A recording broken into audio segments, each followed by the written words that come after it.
Just one quick element. I presume all the party members are the same, like Rex, Talia, and all that.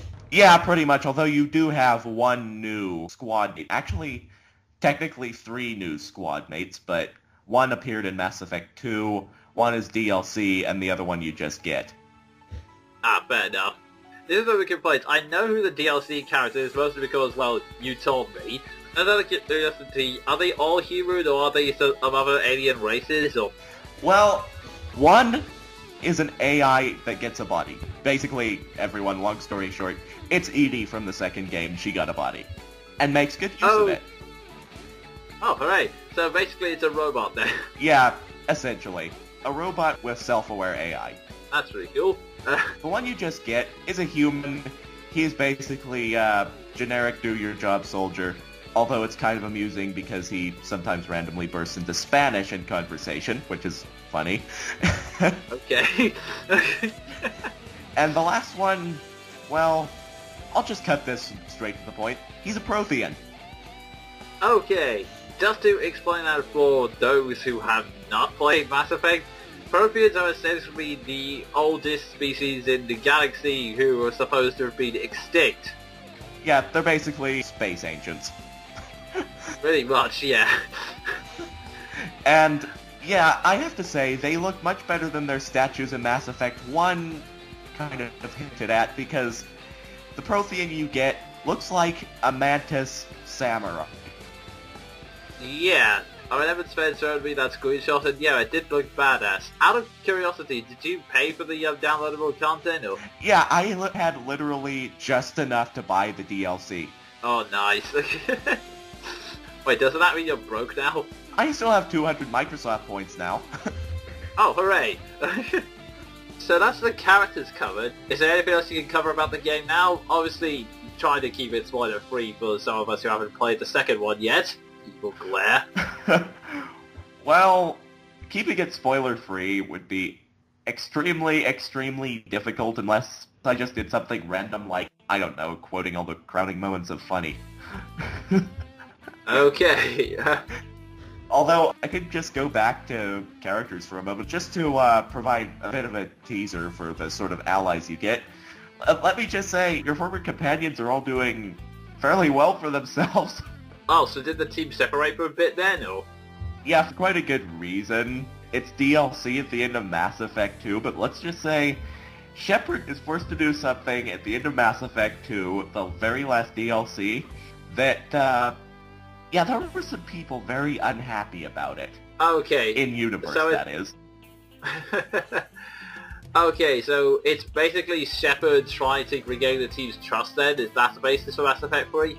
Well, trying to gather everyone back again, regaining the trust of your Vermeer survivor from the first one because, you know, working with an extremist group in Mass Effect 2 kind of diffuses the trust a bit. Yeah. What kind of time frame is the Mass Effect universe on? Is it like just 1 year after Mass Effect 2, a couple of months, or...? Well, in total, Mass Effect 2 takes place 2 years after 1, and Mass Effect 3 takes place 6 months after 2. So 2.5 years after 1 is 3. Okay, if that then. makes sense. Yeah, that makes sense. So there's been some slight changes here and there, but not much. Yeah, although in the wake of Galactic War, like I said, each racial government has been having to make some serious field promotions, including of your companions. Ah, that explains why they're doing so well then.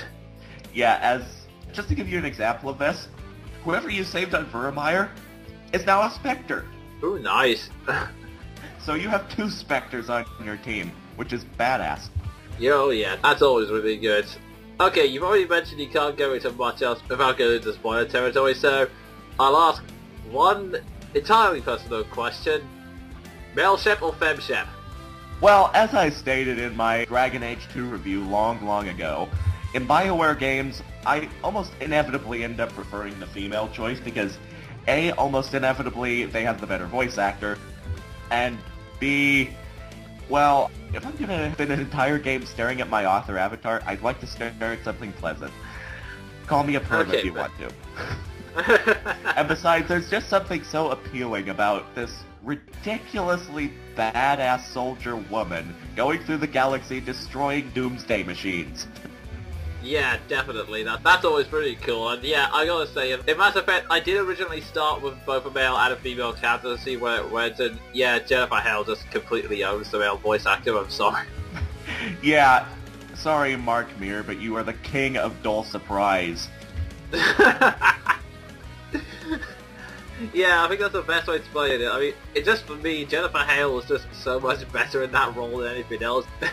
I think science fiction reviewer SF Debris summed it up best in his introduction to Mass Effect. Which voice actor do I want to spend 40 hours listening to him? Pretty much that. Yeah. So, yeah. Anything else you want to cover, or...? Nope, nothing I can think about. I would say, can you recommend Mass Effect 3, but knowing you, there's almost no point asking that question, so I'll just ask you this. Does it compare to Mass Effect 1 and 2? Is it better than the others? Is it slightly weaker than the others? Is it the same? Or in terms of story lead-up, what you have to do, the fact that you're fighting a galactic war now, I'd say it definitely holds up. In fact, the fact that I've been playing it religiously since Tuesday should tell you something about that. Yeah. Although I will say this, Mass Effect 1 and 2 completely blow it out of the water in one regard, and that is endings. But I will not spoil that, because most of the people who know that the endings suck in Mass Effect 3 already know exactly why. Okay, that makes me curious, but I'll tell you after we're done. Okay then. So yeah, overall, minus the endings, you would definitely recommend Mass Effect 3. Yes. Actually, a good comparison, and I cannot believe I'm making this, a good comparison would be old Naruto. Just make your own ending. Okay, right. Because it is absolutely amazing up until that point, but the endings fall so flat you kind of have to make your own. Yeah, I can understand that. The endings fall flat like a souffle taken out of the oven too early. That kind of reminds me of a few games, and I would name them, but that's kind of a spoiler for a VGT down the line. Twilight Princess, anyway. Oh, that's one of them, but there's not plenty more. Now, aside from the Crazy Taxi LP I've obviously done, I've been playing two RPGs back-to-back, Xenoblade and The Last Story, but I'll get more into my opinions of them either in other shows or in the quickfire review section. So, instead, I just want to do one very quick review of something that's got a reaction on me recently, and surprise, surprise, it comes from... manga! Oh boy. Yeah, although, this is a plot twist. It's not actually from Bleach or Naruto, because, okay, just covering it quickly, just to save you from having to do it in quickfire reviews, Naruto is getting kind of dull, and a certain individual we all love and respect from the bottom of our hearts has returned. Yeah, Sasuke. Don't you just love him? He's such a charming individual, the way he constantly whines about his parents. Anyway. Yeah, friggin' love you, Kishimoto. You don't know how to write rivals for Yeah. Oh, and yes, that was a very wonderful conversation where basically he's whining at Itachi for a long, long time. And then in Bleach, it's the start of the final arc, and unfortunately the villains who are supposed to be this great, terrified threat are not interesting at all. Well, except for the fact that they apparently killed a protagonist for the first time, even though we don't even remotely care about the protagonist. It's a start. Yeah, well, here's the thing. It's Bleach. No one freaking dies, no matter how brutally murdered they are. Hitsugaya got torn in half. Well, then again, that was a Deus Ex Machina clone. Yeah, Hinamori got stabbed right through the freaking chest. Twice? Love how we both said that. Ichigo got cut up badly, Byakuya got cut up badly, Rukia got cut up badly. It doesn't matter how brutally injured they are, they nearly always survive. It's just... Well, this is the thing though, in this case, if Kubo somehow makes this character survive, I will not get the point, because he's done nothing and will do nothing. Yeah. Whilst they've been unimpressive, the chapters themselves haven't been too bad. No, the actual chapter that's got me really irritated is actually from Fairy Tail. Oh boy. Yeah. Yeah, we've been over the whole pointless time skip thing, so this Yeah. doesn't surprise me. I can't remember if that was from a private conversation or Monkey Broadcast, but yeah.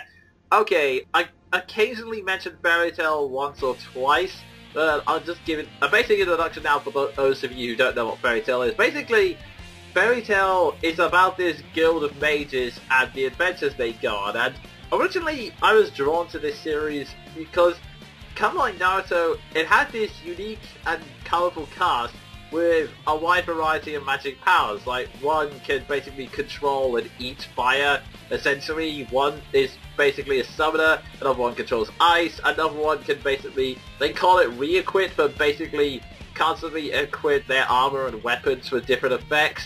And it would take way too long to explain all of them, but basically there was this wide cast of characters, all their different powers that created for some interesting fights and situations. And I was completely absorbed in it when I first read it, and the first few chapters seemed really, really good. However, there were some basic problems that kept coming up over and over again. First, there was a massive tendency on Deus Ex Machina or I managed to defeat you through the power of friendship crap happening over and over again. Oh god. Yeah, that keeps happening, villains kept being So basically, the whole Deus Ex Machina or friendship, it's a combination of Bleach and Naruto. Oh pretty god. Then on top of that, villains kept being easily forgiven for some of the most brutal things ever. Sometimes really bad concepts come out of nowhere. And to top it off, as Sven hinted at it, this current arc had one of the worst time skips. I won't go into the details because it's absolutely ludicrous how it was done. But basically, the entire point of the time skip, as part of setting up this current arc, is that the current team of Fairy Tail is weak. Because when the story starts out, they're one of the strongest magic guilds throughout the entire country. Now that they've been gone for 7 years, a new magic tournament has started, and Fairy Tail is officially the weakest, because apparently none of the other members felt like, you know, actually doing anything or becoming strong themselves. That's a rant I don't want to get into. The point is, they were trying a new direction, because one of the other many criticisms is that basically the heroes nearly always won without barely a struggle. I mean, there were 1 or 2 stories where they did actually lose a couple of fights, or there was a struggle, and those tended to be the best ones. But for the most part, they pretty much just won every battle with almost no problem whatsoever. So this was kind of a new twist. It was meant to be that Fairy Tail are now the underdogs. Every single guild is stronger than they are, and they're now competing in a tournament to try and re-establish that they're still the best and they can still take on the other guilds. And I said to Sven in a private discussion that I decided to put up with the ridiculous time skip, put up with the training arc, which was just a complete waste of time for more reasons than one. Just because of the ridiculous amount of plot twists that kept coming up, all of which just felt like letdowns or cop-outs. And then one fight in the tournament completely disgusted me to the point where I'm actually considering quitting this series. If they don't impress me in the next round, I swear I am done with this effing manga. I'm sorry. Okay then. Yeah, and to put that into perspective, even with all the crap Bleach and Naruto have been giving me, I'm still reading them. That might just be sadism. This you might just be nipping in the butter, like. Yeah.